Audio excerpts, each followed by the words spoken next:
কি শরৎ বাবু, কিছু সমস্যা আছে নাকি?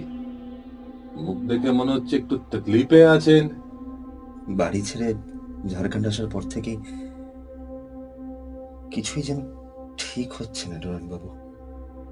তার মানে আমার বাড়ি আপনার পছন্দ হয়নি শরৎ বাবু? না না, সেরকমটা নয়।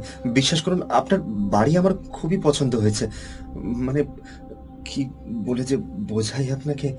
উম, আরে আমি আপনার সাথে মজাক করছিলাম। আপনি বলেন আপনার কি তকলিফ আছে, আমাকে একটু খুলে বলেন। কি- কিছুই ঠিক নেই ডোরানবাবু। মানে আসলে আমি বড্ড সমস্যার মধ্যে রয়েছি। মানে আপনাকে কি যে বলবো। কি সমস্যা আছে আপনার? ডোরানবাবু, আমার খোকা, মানে আমার খোকা, আপনার খোকা? आपका बच्चा? আমার খোকা, আমার খোকা আসলে, ও আসলে